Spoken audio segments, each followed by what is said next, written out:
But when student groups ask them in, they have a right to be heard. And there is a concern that many of us in the free speech community has for this new mantra. You know, Nancy Pelosi said yesterday she wanted a permit reviewed of a group appearing in San Francisco because of, quote, public safety concerns.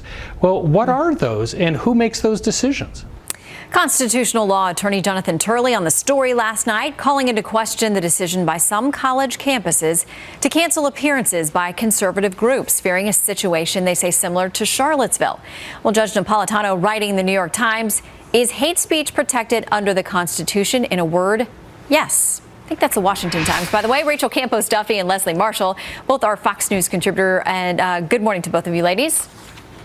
Good morning, Shannon. All right, so I found this very interesting. When we're talking about editing and silencing speech, there's a recent Pew poll out that it asks, should the government be able to shut down offensive speech directed at certain minority groups? 40% of millennials said yes.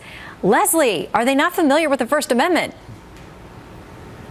Obviously not. However, the First Amendment only goes so far. And the judge and I love the Constitution and have argued over issues in the First Amendment in the past. But I think this is something most people agree on, because we know that you can't yell fire in a crowded theater and be protected with your freedom of speech. However, hate groups have historically protested. There was a historical landmark ruling years ago in Skokie, Illinois, which had a large number of Holocaust survivors, and neo-Nazis marched in the streets. And ironically enough, the attorney that represented the neo-Nazis was Jewish and fought for that freedom of speech for them. So we have a long history of people with hate speech marching. However, it is a public officials and law enforcement's not only responsibility but duty to protect the community. So it's a balancing act. It is a true balancing act. When you cross from speech, which is protected, into advocating or committing violence, obviously we're talking about different things there. But I think about the Westboro Baptist case of the Supreme Court a few years ago,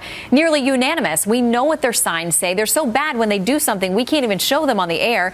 And the Supreme Court wholeheartedly said, yeah, those are the kind of people that have protection. I mean, Rachel, it's not speech we all like that needs protection. It's the stuff we find most offensive.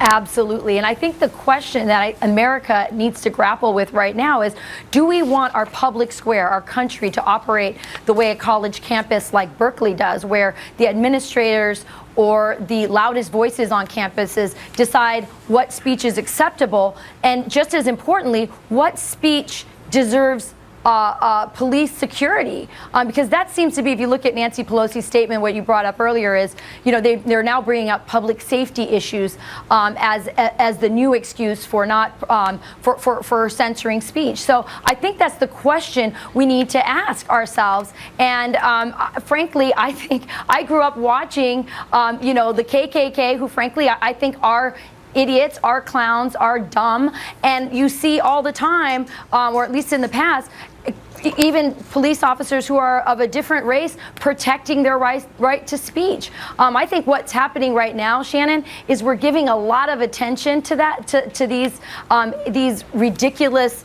KKK, Ku Klux Klan people. We should protect their right to speech, but we should ignore them and not give them the attention they need. But we do need to protect our right to free speech. And it's really sad that millennials have really lost touch with this important cornerstone of who we are, what frankly, we are. They may not know. They may not be being taught or understand the First Amendment or how it works. In the meantime, not surprising, this is all over Twitter, including the president this morning saying this: sad to see the history and culture of our great country being ripped apart with the removal of our beautiful statues and monuments.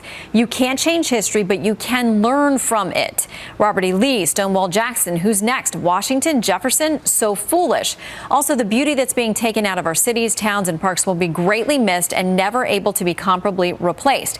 Now, we also have a tweet from Democratic Senator Cory Booker. Many people feel like he's gearing up for a presidential run, saying this: I will be introducing a bill to remove Confederate statues from the U.S. Capitol building. This is just one step. We have much work to do. So, Leslie, where do we draw the line when it comes to sanitizing history? Well, first of all, if we just look at our own history, when we invaded Iraq and we claimed victory, one of the things that our military did was help with the Iraqi military to tear down a statue of Saddam Hussein. And this is just one example. Statues of Lenin after the fall of the Soviet Union, the former USSR, and communism there. These are examples. When you have an enemy that has attacked your country and you win that battle, you tear that statue down. And by the way, most of the Confederate statues throughout the South that are put up were many years after they lost the war. They are historically perceived as an enemy of the United States and what we stand for. I do feel that history needs to be taught, not only in a classroom, but in museums, and maybe even there as a park, not memorializing and commemorating what these people did, but making history known. But to have it part of government offices is offensive to many people, especially African Americans in this country. Yeah, a lot of people, though, asking about why now when these statues have been there so long. But currently, the climate is a very heated one. So we'll continue this conversation. Rachel and Leslie, good to see you both. Thank you. Bill. In a moment.